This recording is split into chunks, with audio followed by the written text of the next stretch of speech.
Hello, I'm Umut Uslusoy. We're continuing with our Ableton live lessons at the studio, and we're on our fourth lesson.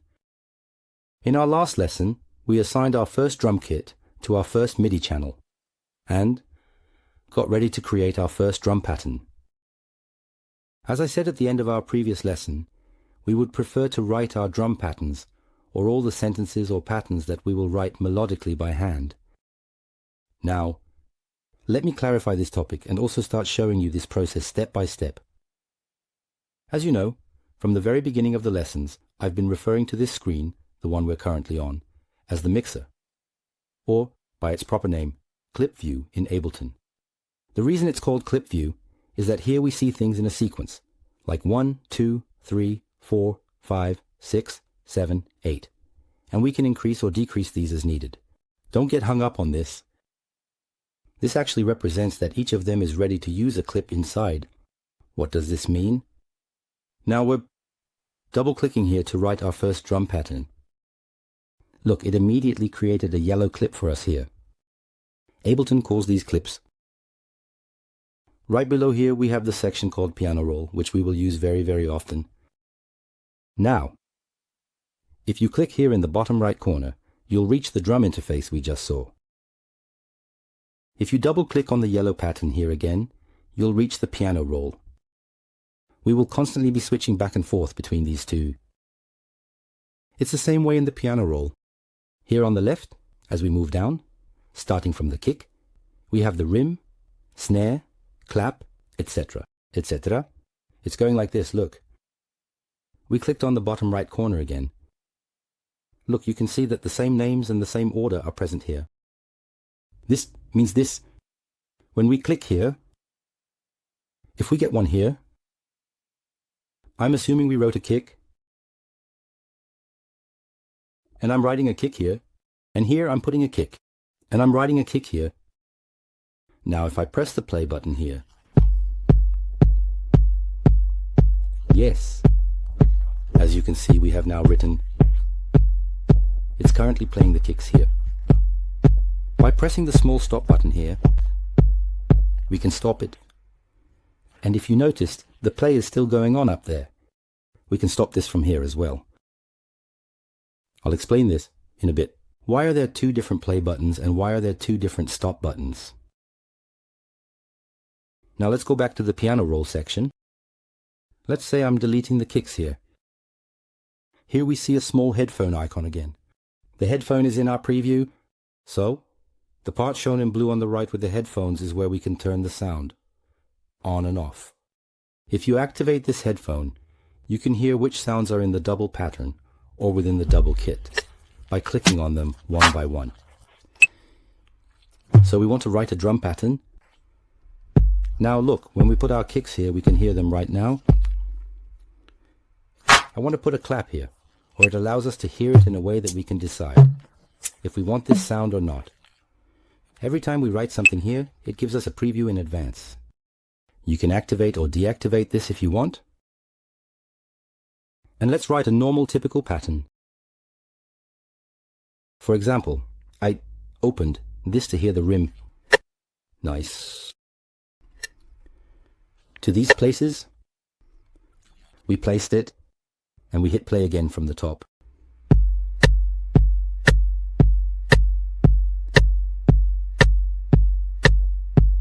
As you can see, it's playing this as a loop, so as long as you don't stop it from here, it means it will keep repeating forever. Let's put some hi-hat in here now. Here,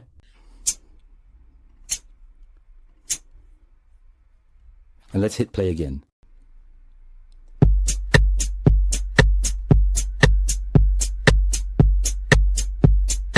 You can do these operations like writing or deleting. It's possible to create something that's in motion. For example, let's say we decided to place them here.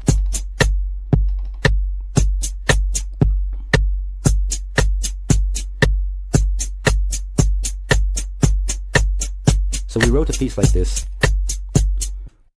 So what is this pattern played according to? If you remember, one of the very first things we learned was to write the tempo of the piece. For example, we are currently working at 115 BPM. Let's say we lowered it to 100. I'm playing it again. It's going lower, for example, thinking that we will make a more down-tempo song. Or we are increasing it, assuming we are going to make a house track. As I explained in the first lessons, what you choose here. So, the metronome of the piece shows that all the audios or MIDI files we will write here will be aligned to this tempo. This is this. So, it's a very important choice. First, we decide on the metronome of the piece we are going to make. The elements that determine this usually vary depending on the genre we will be working on. Every genre, every different type of music has its own unique tempos, meaning BPMs, that vary to some extent. Let's continue from our previous example, for instance, from 115 BPM.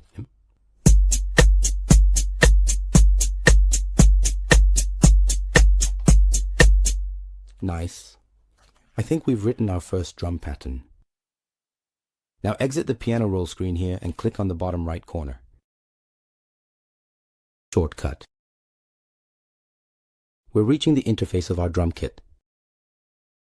As I mentioned a little earlier here. Here we can see each sound in the drum kit one by one and make fine adjustments to it. That's why this interface looks a bit confusing. But it's actually not that complicated. But the nice part is that thanks to the details within it, we can really make almost endless changes. It provides us with very practical features, like the macro control section we see here on the left in Ableton. Here are some key parameters. These are buttons assigned as shortcuts that allow us to quickly make changes to the sound. In the pattern we just wrote, we used 3 different sounds, if you remember.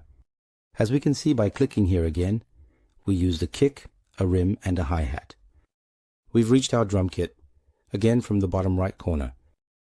When we click on the kick, for example, we can preview it by clicking the play button. Here, just like we did in the piano roll, it's possible for us to hear them all one by one. For example, let's say play again. We clicked on the kick. For example, the shortcuts we see on the left. Doctor, what is bass amount? Look, he increased the kick set a bit more. Curved it. Drive. What is this? It gives a very slight saturation. Transient.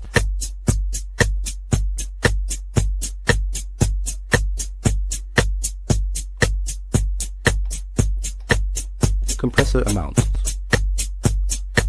This is also something that raises the sound.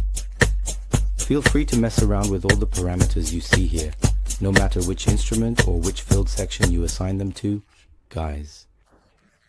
It's not possible to mess something up. As I said, the first shortcut I showed you, Ctrl-Z, allows you to undo everything, so you can work without any fear. One of the most important parts of this job. You're experimenting, meaning you're doing experiments. Try it, and especially make mistakes.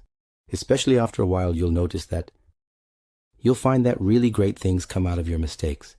You'll find ideas that you can use, things that normally wouldn't come to your mind, but in that moment will sound just right to you, and you might realize that you're discovering a lot of elements that could take the direction of your song or the content of your music in a different way.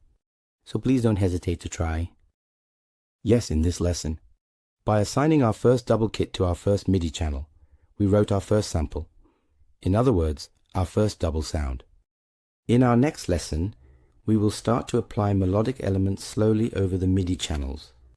And while we are creating our piece, our sample piece, we will continue to move and learn slowly within the program. See you in the next lesson. Goodbye.